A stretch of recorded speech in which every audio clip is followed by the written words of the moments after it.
Bonjour, mon nom est Maombi et ce matin, ça m'interpelle de vous parler de la Pâque. Peut-être tu connais la Pâque, mais tu ne sais pas exactement ce que c'est. Mais moi, j'aimerais t'apporter la Pâque aujourd'hui sur la connaissance de Jésus. Jésus-Christ, c'est lui qui est mort à la croix pour nos péchés. La Bible dit ceci: car Dieu a tant aimé le monde qu'il a donné son Fils, Jésus-Christ, afin que quiconque va croire en lui, qu'il puisse avoir la vie. Jésus qui est venu dans toute l'humilité, il a laissé sa gloire au ciel et il est venu afin de nous sauver. La Pâque signifie le passage. Cette institution qui était dans la culture juive, afin de les sortir, les enfants d'Israël, de l'Égypte, ils ont poursuivi cela comme coutume. Mais aujourd'hui, nous chrétiens, nous la célébrons parce que nous savons qu'il y a quelqu'un qui s'appelle Jésus qui est mort à la croix pour nos péchés.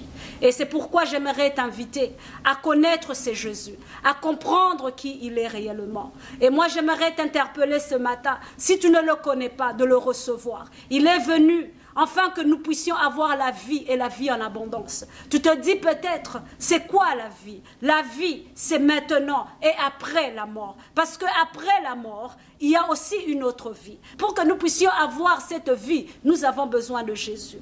Parce que la Bible dit, tous ont péché et ont été privés de la gloire de Dieu. Personne ne peut voir Dieu si il ne passe par Jésus-Christ. Or, c'est Jésus. Il est venu à la croix. Il a transporté nos péchés. Il a transporté nos transgressions. Il a tout transporté afin qu'aujourd'hui, moi et toi, nous puissions avoir la vie. Et si tu veux comprendre davantage, je t'invite à suivre les messages que nous avons postés sur notre YouTube pour que tu puisses comprendre davantage qui est ce Jésus. Que le Seigneur vous bénisse. Amen.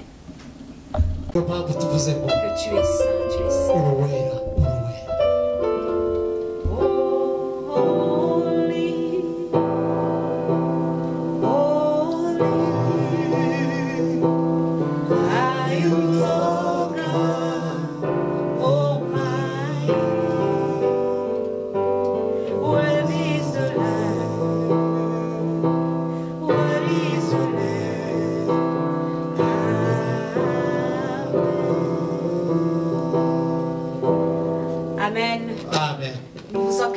Ce bon matin, nous souvenons de la résurrection de notre Seigneur. Nous célébrons la résurrection de Jésus. Oh, que le Seigneur vous bénisse. Que le Seigneur nous fasse encore grâce ce matin, afin que nous puissions célébrer ce moment. Parce que nous savons que nous servons un Dieu qui est mort.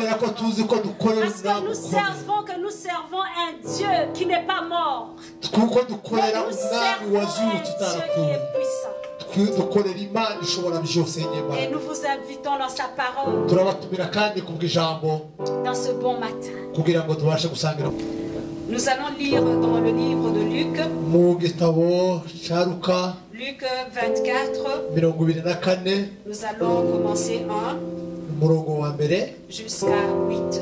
La parole de Dieu dit ceci: le premier jour de la semaine, elles se rendirent au sépulcre de grand matin, portant les aromates qu'elles avaient préparés. Elles trouvèrent que la pierre avait été roulée de devant les sépulcres. Et étant entrées, elles ne trouvèrent pas le corps du Seigneur Jésus. Comme elles ne savaient que penser de cela, voici deux hommes leur apparurent en habits resplendissants. Saisies de frayeur, elles baissèrent le visage contre terre. Mais ils leur dirent: pourquoi cherchez-vous parmi les morts celui qui est vivant? Il n'est point ici, mais il est ressuscité. Souvenez-vous de quelle manière il vous a parlé lorsqu'il était encore en Galilée, et qu'il disait: il faut que le Fils de l'homme soit livré entre les mains des pécheurs, et qu'il soit crucifié, et qu'il ressuscite le troisième jour. Et elles se souvinrent des paroles de Jésus. Amen. kuwa mbere w'iminsi 7 kare mu museke baja ku gituro bajanye bizabihumura neza batunganije babona igitare kibirinduye kivuye ku gituro binjira tibasangamwo intumbi y'umwami Yesu bakinguye bakinguye mu kantu abagabo babiri bahagararaho bari bambaye imyenda irabagirana abagore baratinya bubika amaso nuko abo bagabo barababaza bati niki gituma mushakira ubuzima mu bapfuye ntari hano ahubwo yazutse mwibuka ibyo yavuganye namwe akiri Galilaya ati umwana w'umuntu akwiriye gutambirwa ngo apfe afatwe n'amaboko y'abanyabyaha abambwe maze azuke ku munsi wa gatatu bibuka ayo magambo. Amen. Amen. Hallelujah. Nous bénissons encore le Seigneur ce matin. Vendredi, nous avons parlé de la mort, de la crucifixion de notre Seigneur Jésus.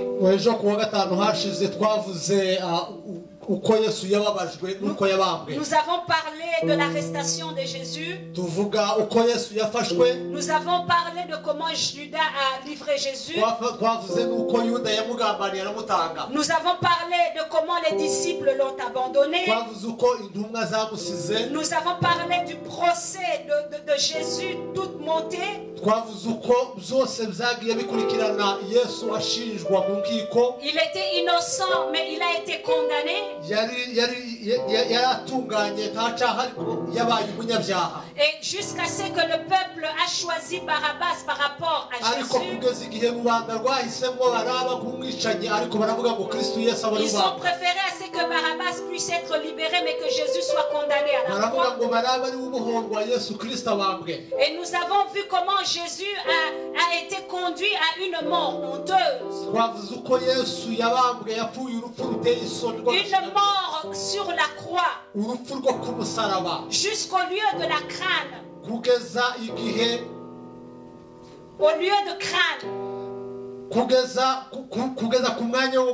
il a été crucifié entre deux prisonniers. Le corps de Jésus-Christ. Jésus, celui qui était saint, celui qui avait accompli plusieurs miracles. Mais quand son heure était venue, il a été rejeté. Nous avons vu pourquoi il a été rejeté. Pourquoi? Parce que moi et toi, nous devions être sauvés. À cause de ces châtiments qui lui a été imputés, si je peux dire. Et donc il fallait que lui puisse mourir pour que nous puissions avoir la vie. Et pendant 3 jours, ils l'ont crucifié. Et après sa crucifixion, ils l'ont mis dans le tombeau. Le vendredi soir, ils l'ont mis dans le tombeau. Et j'aime la parole de Dieu. Il a été crucifié avec des voleurs. Mais quand il a été mis dans le sépulcre, il a été mis dans le tombeau. La Bible dit qu'il a été enterré dans un tombeau de personnes riches. Un homme qui s'appelait Joseph. Il a donné la place à Jésus afin que Jésus-Christ, que le corps de Jésus repose là.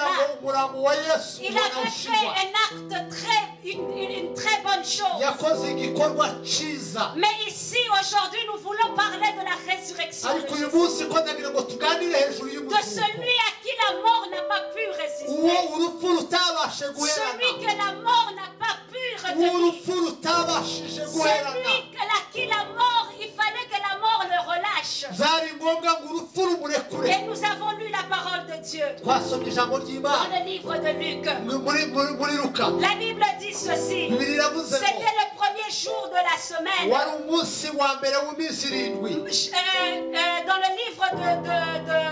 Dans le livre de Marc, la parole dit ceci aussi dans 16 ou 6. Il leur dit, ne vous éprouvantez point. Vous cherchez Jésus de Nazareth qui a été crucifié.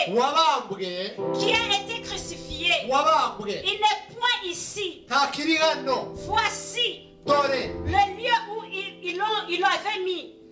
Mais il n'est plus là-bas. Mais allez dire à ses disciples et à Pierre qu'il vous précède en Galilée. C'est là que vous le verrez. Comme il vous l'a dit. En fait, ici, il voulait dire ceci. Jésus avait déjà commencé à préparer ses disciples. Il disait ceci. Je vais mourir. Après 3 jours, je vais ressusciter. Et c'est ici que la parole de Dieu nous dit. Et ces femmes, ce matin-là, Marie, ils sont partis voir le corps de Jésus. C'était le premier jour de la semaine. Portant des aromates avec eux. Parce qu'ils allaient aller entretenir le corps de Jésus. Mais arrivés au tombeau, mais la Bible aussi dit dans le livre de Jean qu'ils se sont levés très tôt le matin. Elles se sont préparées le matin.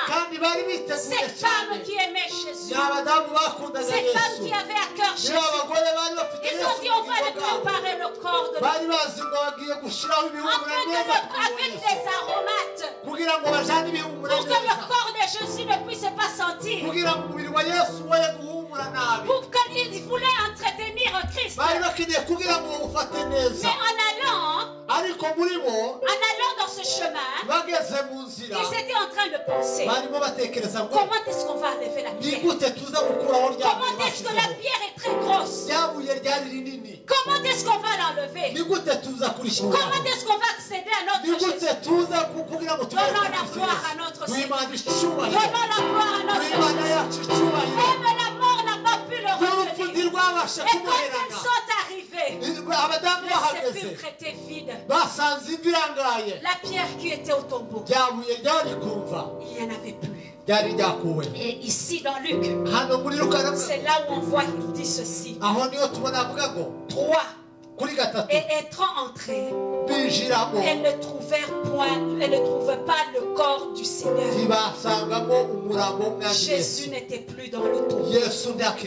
Comme elles ne savaient pas quoi penser. Parce qu'elles étaient dans l'inquiétude. Et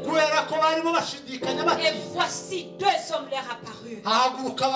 Et ces hommes étaient habillés dans cet habit de resplendissant. Elles ont eu peur. Elles baissèrent le visage. Pourquoi? Parce que les habits étaient très resplendissants. Pourquoi cherchez-vous parmi les morts? Pourquoi cherchez-vous parmi les morts? J'ai senti dans mon cœur aujourd'hui que nous devons parler de la résurrection de Jésus. Le point qui confirme la résurrection de Jésus. Qu'est-ce qui confirme la résurrection de Jésus? Il y a eu des dieux en minuscule. Les dieux en minuscule.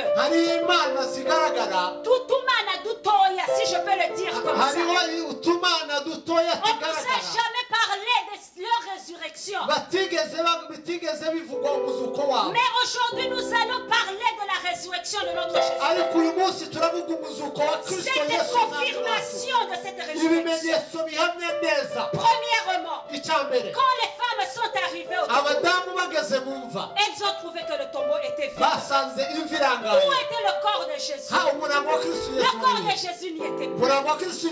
Ce sont des paroles qui ont été écrites. Et c'était vérifié. Bien que les gens ont essayé de dire que les disciples avaient caché le corps de Jésus. Comment peut-on cacher le corps des morts? Ça va sentir et puis les gens vont le voir. Mais ici la Bible dit, la première chose, le tombeau était vide. Ce qui révèle réellement que Jésus-Christ était le Fils de Dieu. Et il en parlait même de son vivant. Deuxième chose, il en parlait quand il était encore en Galilée. Il me disait ainsi, il faut que le Fils de l'homme passe à la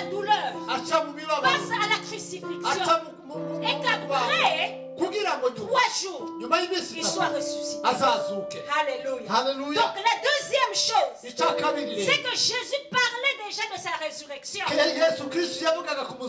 préparait déjà son peuple. Que je m'en vais, mais je vais aussi revenir. L'existence de la puissance de Jésus-Christ. Et puis une autre chose. Jésus est apparu. Il est apparu à ses disciples. Parce que ici la Bible dit ceci.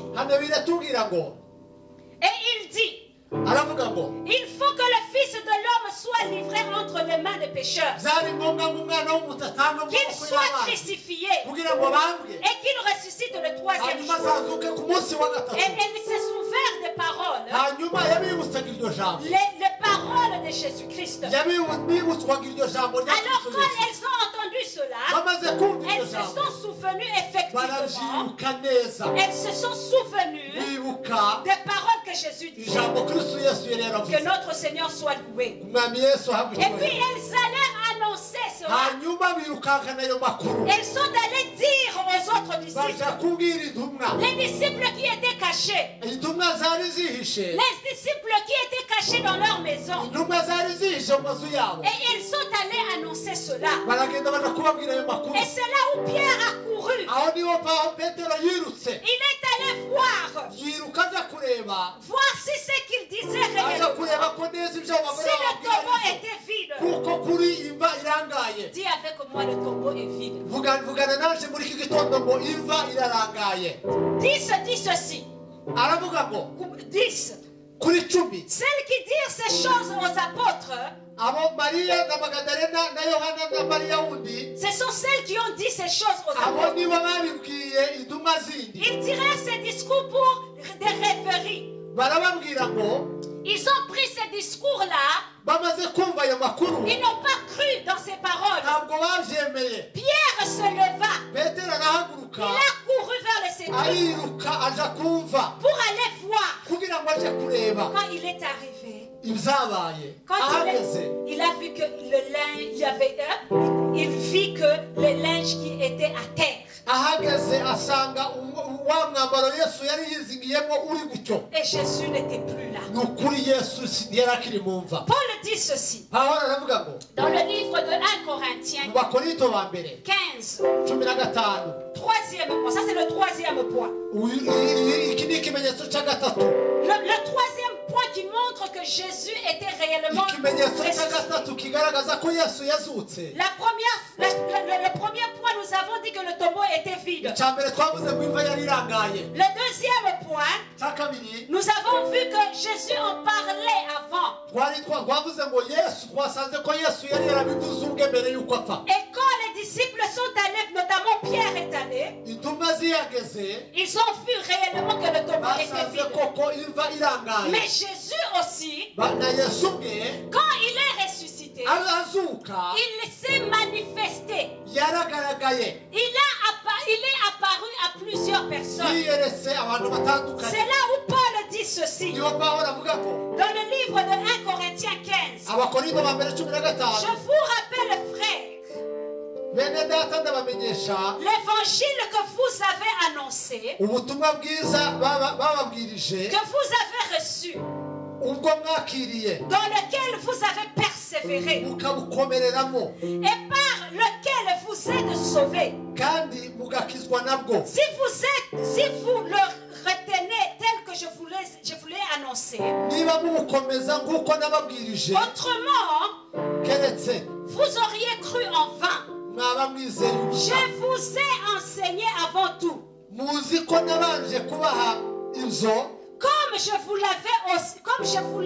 comme je l'avais aussi reçu, que Christ est mort pour nos péchés,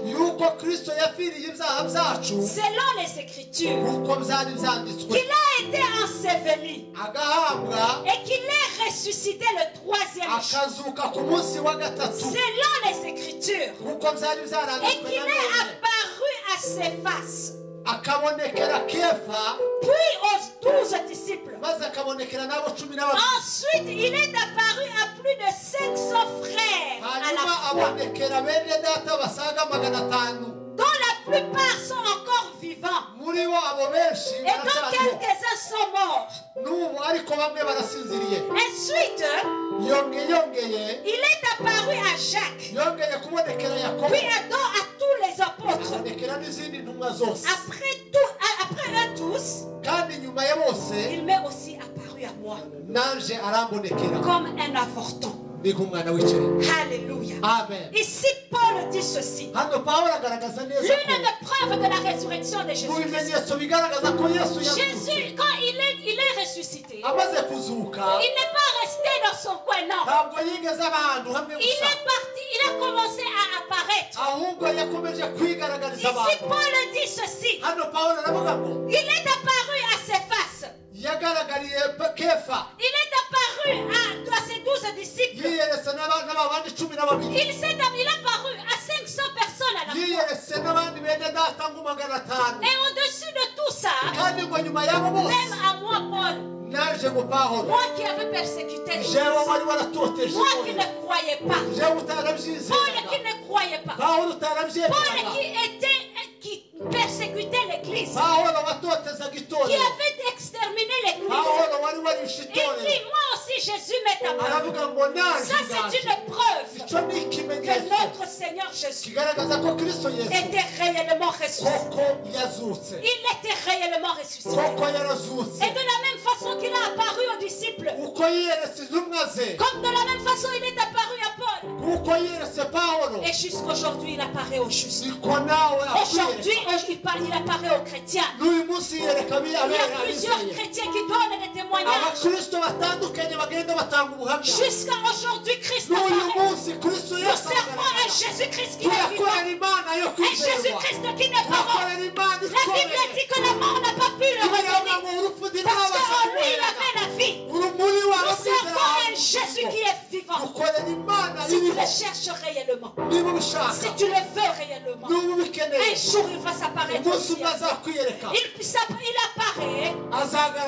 Il apparaît à ceux qui le cherchent, à ceux qui ont soif de lui, à ceux qui veulent le reconnaître. Moi qui vous parle, je vous parle aujourd'hui. La plupart ne me connaissent pas, mais je m'appelle Maombi. Je suis la fille de cette femme qui s'appelle Domitila. La maman qui est morte et ressuscitée. Pendant 4 jours, elle a exercé son ministère. Pendant 50 ans, elle a prêché l'évangile. Elle a donné des témoignages. Plusieurs, vous pouvez trouver son témoignage dans YouTube. Mais qu'est-ce qui l'a permis de servir le Seigneur pendant 50 ans? Parce qu'elle a rencontré Jésus. Elle a vu Jésus. Elle a marché avec Jésus. Je te dis, mon frère, ma soeur, ce n'est pas des histoires que nous rencontrons. Aujourd'hui, je parle de Jésus-Christ. Je parle d'un Jésus qui est vivant. Qu'importe la solitude dans laquelle tu peux être. Je te dis, aujourd'hui, nous célébrons un Jésus. Il peut venir chez toi aujourd'hui. Dans ta solitude, il peut se manifester. Il y a une femme que j'aime beaucoup qui chante. Elle dit, Jésus, mon meilleur ami. Mon meilleur ami de tout le temps. Celui qui ne m'abandonne jamais. Même quand j'étais dans la dépression. Oh, si tu veux voir Jésus, invoque-le. Appelle-le. Qu'importe l'oppression dans laquelle tu es. Et il va se manifester. Ça, c'est une preuve que Jésus-Christ. Alléluia. Nous parlons de la résurrection. Une autre, la dernière, c'est que Jésus a dit ceci. Il faut que moi je parte. Et puis, il est avantageux que je parte. Il a dit ça dans Jean 16, 7. Cependant, je vous dis la vérité. Il faisait avantageux que moi je m'en aille. Car si je ne m'en vais pas, le consolateur ne viendra pas. Il ne viendra pas vers vous. Mais si moi je m'en vais, et puis je vous l'enverrai. L'une autre de preuve de la résurrection de Jésus, c'est la venue du Saint-Esprit. Parce qu'il avait dit, il avait dit à ce que moi je puisse partir. Mais moi je vais vous envoyer le Saint-Esprit. Et nous avons vu comment le Saint-Esprit, il a fonctionné durant l'histoire de l'Église jusqu'à l'inspiration de la parole. Aujourd'hui, si la parole a été écrite, aujourd'hui, si nous voyons l'évolution de l'évangile, c'est grâce au Saint-Esprit. L'esprit qu'il a laissé au-dedans de nous. Si nous n'avions pas laissé le Saint-Esprit, si nous n'avions pas le Saint-Esprit, nous n'allions pas prêcher. Mais l'une des preuves de la résurrection de Christ, c'est le Saint-Esprit qui agit aujourd'hui. Il a agi depuis qu'il nous a laissés. Il a agi avec l'église primitive. Il a agi avec la première église. Quand le Saint-Esprit a commencé à agir dans l'église, il y a eu des milliers de conversions. Il y a eu un réveil extraordinaire. Il y a eu plus de 3000 personnes qui se répondaient. Bien-aimé, le Saint-Esprit aujourd'hui est la manifestation de la résurrection de notre Seigneur. Parce qu'il continue la mission de la venue de notre Seigneur Jésus. Est-ce que tu veux le recevoir? Nous avons un Dieu puissant. Des millions de gens aujourd'hui, depuis des millénaires, ont expérimenté dans leur cœur la présence de Jésus-Christ. Et aujourd'hui, ils témoignent l'action du Saint-Esprit dans leur vie. Nous prêchons un Jésus qui est vivant. Il a dit ceci: ne soyez pas dans la peur, ne soyez pas troublés, parce qu'il est ressuscité. Alléluia. Amen. Ne sois pas effrayé. Quand depuis que j'ai commencé à parler de la Pâque, j'ai parlé de Jésus. J'ai parlé de sa mort. J'ai parlé de début de la Pâque. Mais j'ai parlé aussi de la résurrection de Jésus. Nous ne célébrons pas un mort, mais nous célébrons un vivant aujourd'hui. C'est pourquoi il a dit ceci. Il a dit: allez en Galilée, attendez-moi là-bas, et puis je vais me manifester au moment venu. Est-ce que tu veux aussi? Tu veux qu'il te manifeste à toi? Est-ce que tu veux qu'il se manifeste? Est-ce que tu veux le recevoir? C'est la bonne nouvelle que je t'apporte. C'est de te dire qu'il n'est plus au tombeau, mais qu'il est ressuscité. Nous rendons gloire à notre Seigneur. Nous allons prier. Oh, alléluia.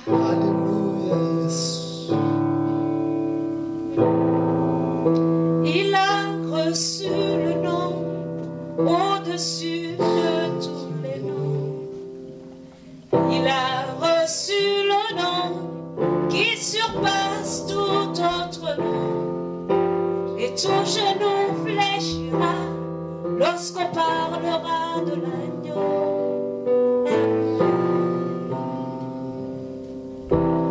Il a reçu le nom au-dessus de tous les noms.